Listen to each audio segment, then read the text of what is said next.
hello नमस्कार good morning सकलोले मोर चेनेलলৈ स्वागतम জনাইছো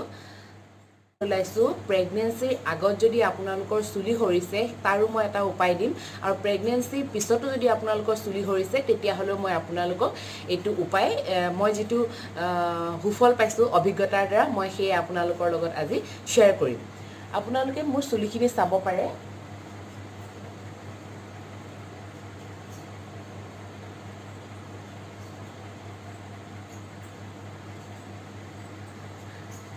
আপোনালোকে মোৰ চুলিখিনি চাই চাগে নিশ্চয়কৈ গম পাইছে যে মোৰ চুলিখিনি মোৰ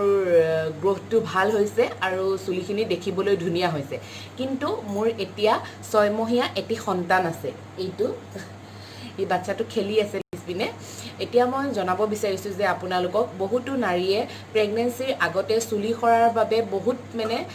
প্ৰবলেম ফেস কৰিবলগীয়া হয় মই আপোনালোকক এটো কথা জনাইছো যে যেতিয়া বাচ্চা এটা আমাৰ পেটত থাকে তেতিয়া আমাৰ বডি টেম্পাৰেচাৰটো বহুত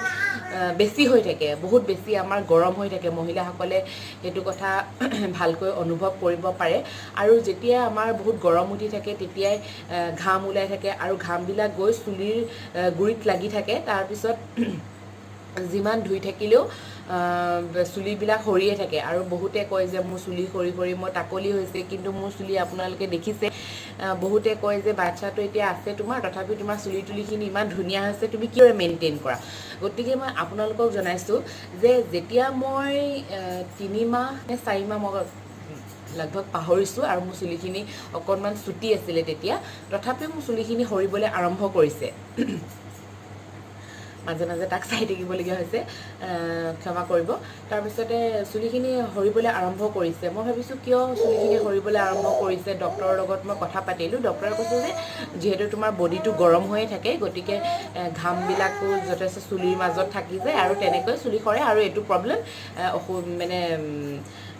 প্ৰেগনেন্সি টাইমত প্ৰায়ভাগ মহিলাৰে দেখা যায় কিন্তু হেখিনি পা পৰিতেন পাবলৈ হলে মই কি কৰিব লাগিব তাৰ পিছত মই ভাবিলো যে মই চুলিখিনি হেনা কৰো তেতিয়াতো বহুত মাইন্ডটো চেঞ্জ হৈ থাকে খং উঠি থাকে কিবা হৈ থাকে বহুত কিবা কিবি বডিটো থৈ থাকে গতিকে মই ভাবিলো মই চুলিখিনি হেনা কৰো আৰু হেনা কৰোতে মই বহুত কিবা কিবি আগতে লগাইছো নুপুৰ ৰাজস্থানী কিবা কিবি লগাইছো মই ইমান ভাল নাপাওঁ গতিকে মই চুলিখিনি হেনা লগাবলৈ বাদেই দিছিলো আৰু মই জেতুকা গোন্ধটো মই সহ্য কৰিব নোৱাৰো গতিকে মই জেতুকাটো নলগাও কিন্তু মই কেতিয়াবা ৰক্তজবা ফুল পাত তেনেকৈ কিবা কিবি বিলাক লগাও তাৰ পিছতে মই ভিএলসিসি হেনাটো লগালো ভিএলসিসি হেনাটো লগাওতে মই চুলিখিনি যথেষ্ট উপকৃত হলো আৰু হেনাত মই ৰক্তজবাৰ পাত দি দিলো তাৰ পিছতে কেতিয়াবা কণী এটা দি দিও কেতিয়াবা মই পিয়াজকে ৰুকি দি দিও কিন্তু মই মাহত এবাৰকে কৰিছিলো যদি মই 3 মাহ মানৰ পৰা কৰিছো তেতিয়া ধৰক 3 4 5 6 7 8 9 মাহ মানলৈকে মই অলৰেডি অইলিয়ে হয় সেইবাবে মই চুলিত তেল লগাব নোৱাৰো কিন্তু আপোনালোকৰ চুলিখিনি যদি ড্ৰাই হয় তেতিয়াহলে বা নৰমেল হয় তেতিয়াহলে আপোনালোকে শ্যাম্পু ব্যৱহাৰ কৰিব পাৰে তেল ব্যৱহাৰ কৰিব পাৰে আৰু তাৰ পিছত হে তেনেকৈ মোৰ চুলিখিনি ভালেই গ'ল তাৰপৰা 1 মাহ যেতিয়া এই বাচ্চাটো হ'ল 1 মাহ মান চুলিখিনি যতনতে অকনমান কষ্ট হ'ল তেতিয়াও মোৰ চুলি হৰিবলৈ আৰম্ভ কৰিছিলে কিন্তু মোৰ চুলিখিনি দীঘল হ'লকৈ ট্ৰিটমেন্ট ললো মানে ধৰক ইয়াতে মই কোনো চুলিৰ বিশেষজ্ঞৰ লগত মই আলোচনা কৰা নাই মই ঘৰতে যিখিনি মই ভাল বুলি জানো সেইখিনিয়ে মই ব্যৱহাৰ কৰিছো গতিকে আপোনালোকে পুনৰ ৰক্তজবাৰ পাত বা যিখিনি আপোনালোকে চুলিত হেনা কৰি ভাল পাইছিলে তেনেকুৱা হেনাটো ব্যৱহাৰ কৰিব আৰু যিটি হেনা নলব ভালকে চাই লব আপোনালোকে বহুত আমলা চিকাকাই তেনেকুৱা বিলাক থাকে হেনকা বিলাকে ব্যৱহাৰ কৰিবলৈ চাব কাৰণ কেমিকেল যুক্ত কিছুমান হেনাও থাকে যিবিলাক আমাৰ চুলিৰ কাৰণে বেয়া হয় আৰু বিশেষকৈ আপোনালোকৰ চুলি ৰং কৰা এনেকুৱা বিলাকৰ পৰা অকনমান বিৰত থাকিব চুলি যেহেতু আমি ইমান ৰং সং কৰি থকাটো বেয়া কথা কেতিয়াবা কণী এটাকে আপোনালোকে হেনা লগত মিক্স কৰি লগালে বা পান গছৰ পানটো আপোনালোকে পিচি পেনে লগাব পাৰে তাৰ পিছতে বিভিন্ন ধৰণৰ ধৰক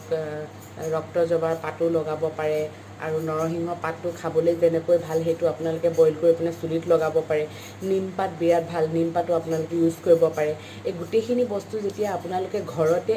হোৱা বস্তুবিলাকে আপোনালোকে যেতিয়া চুলি আৰু স্কিনত লগাব তেতিয়া আপোনালোকে নিজে প্ৰমাণ পাব খুব ধুনিয়া হৈ যায় স্কিনখন আৰু চুলিখিনি তাৰপিছত আপোনালোকক মই আৰু এটা এইখিনিতে কথা মই জনাই থৈছোঁ যে এইখিনি কথা আপোনালোকে মন দিব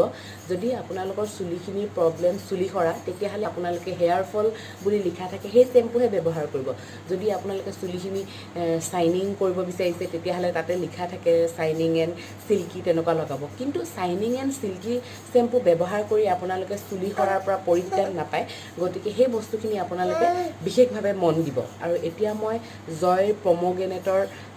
ডালিমৰ আৰু ষ্ট্ৰবেৰী দুইটা মিক্সৰ মই এটা শ্বেম্পু লগাই আছোঁ আৰু মই সেইকেইটা শ্বেম্পু ব্যৱহাৰ কৰি যথেষ্ট সুফল পাইছোঁ সন্তানৰ বাবে চুলিখিনিৰ কথা মই পিছত ভাবিম কিন্তু যিহেতু মাকবিলাকে সদায় ধুনীয়া হৈ থাকিব লাগে আৰু যতন লৈ থাকিব লাগে বাচ্চাটো হ'ল বুলি যে আপোনালোকে নিজৰ যতনটো এৰি দিব তেনেকুৱা কোনো কথা নাই গতিকে আপোনালোকে এইখিনি কথা মই আজি মুখেৰে কৈ আপোনালোকৰ লগত জনালোঁ কেতিয়াবা মই আপোনালোকক সেইখিনি লগাওঁতে মই ভিডিঅ'টো কৰিম যথেষ্ট ব্যস্ত থাকোঁ বাবে প্ৰত্যেকটো ভিডিঅ' কৰি দেখাবলৈ কাৰণে অকণমান অসুবিধা হয় কিন্তু আপোনালোকক মুখেৰে মই যিখিনি কথা কৈছোঁ সেইখিনি আপোনালোকে সেইদৰেই ব্যৱহাৰ কৰি চাওক আৰু উপকৃত হ'ব